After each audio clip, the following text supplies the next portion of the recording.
Deadpool 2 is directed by David Leitch and stars Ryan Reynolds as the beloved character. This film is the sequel to Deadpool 1, obviously. I love Deadpool 1. Deadpool 1 is amazing. It's honestly one of the best comic book films ever made. I love Deadpool 1. So going into Deadpool 2, I'm naturally excited. I want to see Deadpool 2. Deadpool 2 is about Wade Wilson, and he's basically trying to protect this kid from Cable, played by Josh Brolin, and that's essentially the plot for it. And if you've seen the trailers, you know Deadpool forms X-Force. So as I said, I was really looking forward to Deadpool 2. The trailers were great. The marketing wasn't as good as the first film's marketing, but it was still great, the marketing. And yeah, I was so excited for it. Deadpool 2 is not as good as Deadpool 1. I will tell you that right now. I do not think it's as clever. I don't think it was as simplistic. And the simplicity of the first one is a strength of the first one. Deadpool 2 kind of reminded me of Guardians of the Galaxy Volume 2, where in the sequel, they try to go bigger, they try to go more in depth, and sometimes that really works. Other times, it can feel a little forced. The film is a comedy, obviously it's a Deadpool film, of course it's going to be a comedy. And it's very funny, it makes a lot of jokes.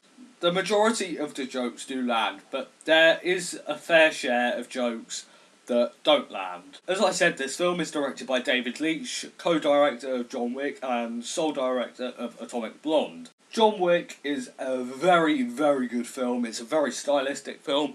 I only saw about 20 minutes of Atomic Blonde because I got bored. The fact that I turned Atomic Blonde off 20 minutes in is not because of the direction, it was because of the boring script. The action in Deadpool 2 is an improvement over the first one's action, and the action in Deadpool 1 is great. But Deadpool 2 is not as fun as Deadpool 1. What they did with Dopinder, the taxi driver from the first one, he's in this film, and what they did with him was fantastic. However, I do have a few issues with the movie. The pacing can drag. As I said in my plot description, this film is basically about a kid, basically, in a way, I guess.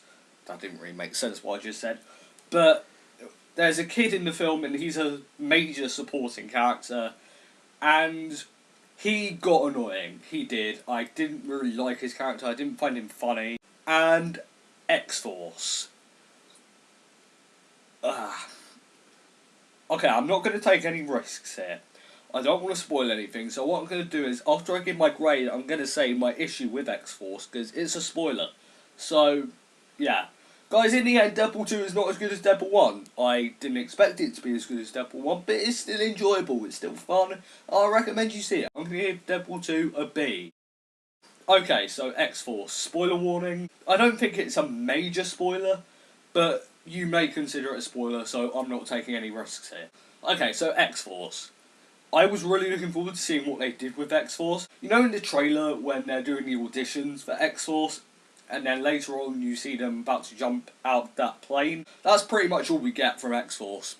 There's the audition scene, and then there's them jumping out and landing with the parachute. That's it with X-Force. I was really disappointed with that. I wanted to see loads more of Peter. I wanted to see lots more of Shatterstar. I wanted to see lots more of the X-Force. Obviously we get to see Deadpool and Domino, but I would have liked to see more. So yeah, in the end, as I said, Deadpool 2 is fun, go see it, it's a good time. So yeah guys, thank you so much for watching this video, you guys are awesome. Blu-ray Billy, logging off.